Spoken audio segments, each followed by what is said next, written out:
इस वीडियो में हम समझेंगे कि कितने तरह का लेंस है। दो तरह का लेंस है, कॉनकेव कॉन्वेक्स है। तो इसका इमेज फॉर्मेशन कैसे होगा, आइए क्विक रिवीजन करते हैं।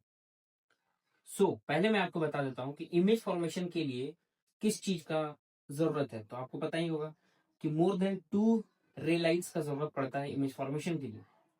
तो अगर मैं किसका बात करूं, कॉन्वेक्स का बात करूं, कॉन्वेक्स लेंस का अगर मैं पहले बात करूं, तो उसके लिए कम से कम 2 रे लाइट की जरूरत है। 2 से आप कितना भी ज्यादा डाल दो कोई मतलब नहीं। जैसे कि यहाँ पे आपको दिख रहा होगा, एक ऑब्जेक्ट से कोई रे लाइट अगर पास हो रहा है और वो किसके पैरेलल है, प्रिंसिपल एक्सिस के अगर पैरेलल है, तो वो डाइवर्ट होकर के यानी कि रिफ्रैक्ट होकर के फोकस से चला जाएगा।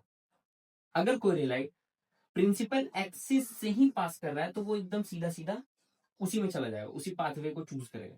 अगर कोई रे लाइट सेंटर ऑफ कर्वेचर से होते हुए गुजर रहा है, this is your centre of curvature, अगर इससे होकर के गुजर रहा है तो वो रे लाइट वहीं पे कहीं पे किसी तरह कोई डाइवर्जन नहीं शो करेगा, वहीं से वो पास आउट हो जाएगा। और अगर कोई रे लाइट फोकस से होकर के गुजर रहा है तो वो पैरेलल हो जाएगा प्रिंसिपल एक्सिस का।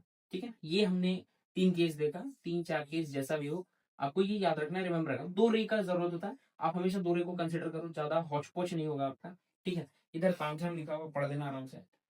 आइए पहला केस देखते हैं कि ऑब्जेक्ट का डिस्टेंस कहाँ पे हो, इंफिनिटी पे हो, एकदम बहुत दूर पे हो, आपको भी दिखना था। तो ऑब्जेक्ट अगर इंफिनिटी पे हो तो उसका इमेज कहाँ बनेगा, एफ पे बनेगा, फोकस पे बनेगा। टाइप क्या होगा, आपको यहाँ दिख रहा होगा, पढ़ लेना इसको आराम से, कि हाईली डिमिनिश्ड होगा, बहुत छोटा होगा, और फोकस पे बनेगा, पॉइंट साइज इमेज रहेगा। ठीक है, पॉइंट साइज रहेगा, हाईली डिमिनिश्ड होगा, रियल होगा, इन्वर्टेड होगा। What is the meaning of real inverted, तुरंत समझे। रियल का मतलब हूबहू जैसा आपको दिखेगा। मान लीजिए ये इंफिनिटी पे ये ट्री होगा, तो ऐसा ही इमेज आपको यहाँ पे भी मिलेगा, बट छोटा मिलेगा, पॉइंट साइज मिलेगा, और इन्वर्टेड उल्टा मिलेगा। ठीक है ना, इसका मतलब क्या होता है, उल्टा। ओके, अब ये तो टेलीस्कोप का है कि ऐसे काम करता है, इसमें आपको ध्यान देना नहीं। आइए नेक्स्ट केस में देखते हैं कि अगर हम ऑब्जेक्ट को कहां पे प्लेस करें, बियॉन्ड 2f। आपको ये लेंस दिख रहा है, अगर बियॉन्ड 2f हम अगर किसी को पास करते हैं, दिस इज योर 2f। इसके पहले अगर हम ऑब्जेक्ट को रखते हैं, सपोज कीजिए ये रहा ऑब्जेक्ट, ठीक, यहां से अगर हम रे लाइट भेजें,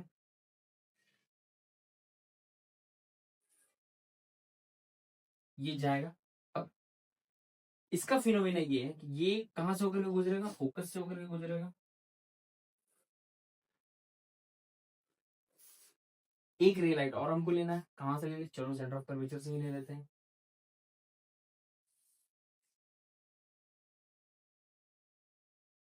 हमारे इमेज का फॉर्मेशन कहां पे हो रहा है, आइए देखते क्या होता है, क्या सच में ऐसा हो रहा है। If the object is place beyond the centre of curvature, जिसको हम क्या बोलते हैं, 2f1 भी बोलते हैं। ठीक है, क्योंकि दो दो फोकस है तो सबका नाम मैंने f1 f2 रखा और इधर f2 2f2 रखा है, तो ध्यान देना इस चीज को। The resulting image is smaller than the object, diminished होगा, रियल होगा, इन्वर्टेड होगा। दिस ये इमेज का फॉर्मेशन कहां पे हो रहा है, ये देखना, the image is formed between f2 and 2f2। क्या आपको दिख रहा है, f2 एंड 2f2 के बीच में हो रहा है। ये लेंथ में एग्जैक्ट एकदम मेजरमेंट करके नहीं लिया हूं, अगर मैं लेता तो एग्जैक्ट एकदम बीच में बनता है, लेकिन बीच का मतलब होता है कहीं पे भी, इन दोनों के बीच में कहीं पे इमेज बनना चाहिए। आपका ये बन रहा है, यस।